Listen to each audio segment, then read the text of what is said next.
el Poder Ejecutivo a manos de Andrés Manuel López Obrador y el Poder Judicial a manos de la ministra presidenta Norma Piña, ciertamente es uno de los dos poderes, de los tres poderes de la Unión, que realmente tienen rivalidades, y rivalidades con raíces profundas, pero muy simbólicas en ciertas cuestiones. Y vamos a ver por qué, o por lo menos un planteamiento que se pueda entender sin tanta burocracia, sin tantas cuestiones dilatorias como lo hace Norma Piña, de cuál es específicamente ese momento de quiebre de relaciones de comunicación entre el poder ejecutivo y judicial, que ciertamente hay que decir que sí había una comunicación respetuosa en cierto sentido de saber cuáles eran las cuestiones judiciales, los casos importantes o relevantes para una legislación, para una presidencia, que ciertamente en cada sexenio hay cuestiones legales o casos legales que se les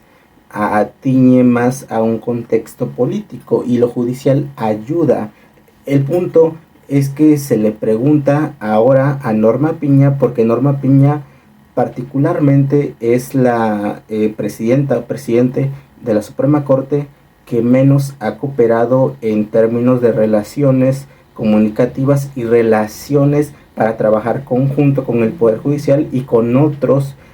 poderes, con el Poder Legislativo, por ejemplo. Ahora bien, Norma Piña fue entrevistada, como ya le decía, en un programa muy de derecha que se llama Radio Fórmula, que es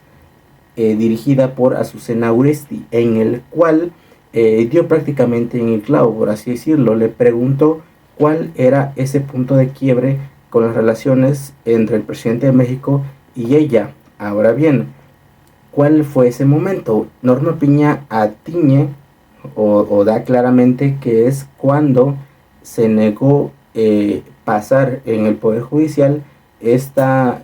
ley, esta reforma a la Guardia Nacional, en donde se le iba a entregar, o mejor dicho, la oposición tiene un discurso de militarización, lo cual Norma Piña en ese momento dijo que esa ley para la Guardia Nacional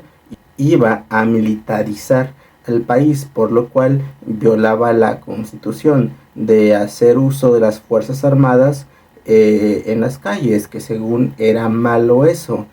Y aquí viene otro punto donde le preguntan a Norma Piña si realmente el momento de quiebre no fue cuando ella no se levantó, faltó al respeto al presidente de México, a la investidura presidencial, al ella no levantarse de su silla ese abril o ese mayo,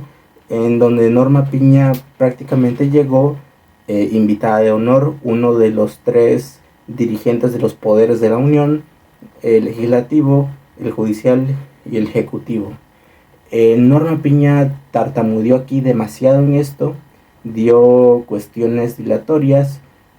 pasó por la tangente, rodeó la pregunta, para que al final otra vez Azucena Oresti le preguntase esto. Y Norma Piña dijo esto. Habló mucho, ministra, de este capítulo del 5 de febrero en Querétaro, donde usted no se levantó de la silla cuando llegó el presidente Andrés Manuel López Obrador, no se levantó para recibirlo y aplaudirle, etcétera, en este aniversario. Se habla mucho que ese fue el parteaguas. ¿Qué pasó ese día, ministra? Porque va a quedar pues en la historia como un capítulo dentro de la ruptura entre el Poder Ejecutivo y el Poder Judicial.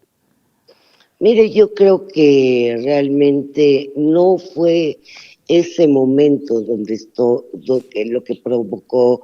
la ruptura. Es decir, el no levantarse de su asiento fue una decisión consciente. Ya lo contaré, Azucena. Ay, bueno, nos va a dejar ahí con la duda, pero yo sé que usted lo contará en algún momento, ministra. O sea, Norma Piña para nada quiere contestar esto y dice que en su tiempo va a decir por qué no se levantó. Y esto claramente, para cualquier persona que lo pueda ver, que lo pueda interpretar de alguna forma, quiere ver que hay una cierta rivalidad en ese tiempo. cuando estaba aparentemente todo tranquilo, ya había una rivalidad entre Norma Piña y el presidente de México, entre el Poder Judicial y el Ejecutivo, ya que se ha sabido que en anteriores sexenios el Poder Judicial siempre se ha creído más que todos los poderes, ya que si bien el Poder Ejecutivo y el Legislativo pueden impulsar y mandar reformas, siempre al final el Poder Judicial va a sacarla o va a aprobarla. Pero claro, como ahora se está legislando para la reforma al Poder Judicial, lo cual daña los privilegios políticos y burocráticos de estas personas, de Norma Piña, pues obviamente están totalmente en contra. Y este momento se especula que fue el inicio de toda esta rivalidad, pero claramente hay que ser muy hay que pensar en ese sentido, que si bien esto se pudo haber tomado como un asunto de pecho, de cierto ego de Norma Piña, de ser la primera presidenta mujer de la Suprema Corte y por ello no levantarse ante el presidente de México, que es un hombre. Es prácticamente eso. Pero para mí, aunque puede ser cierto, no creo que eso sea el verdadero punto, sino que el verdadero punto es el conjunto de todos los bloqueos que ha hecho la Suprema Corte a leyes o reformas constitucionales que ha mandado el presidente de México, que ha mandado el legislativo por parte de la bancada mayoritaria de Morena y sus aliados, que Norma Piña ha sido completamente una barrera ante esto, y por lo cual, por esta barrera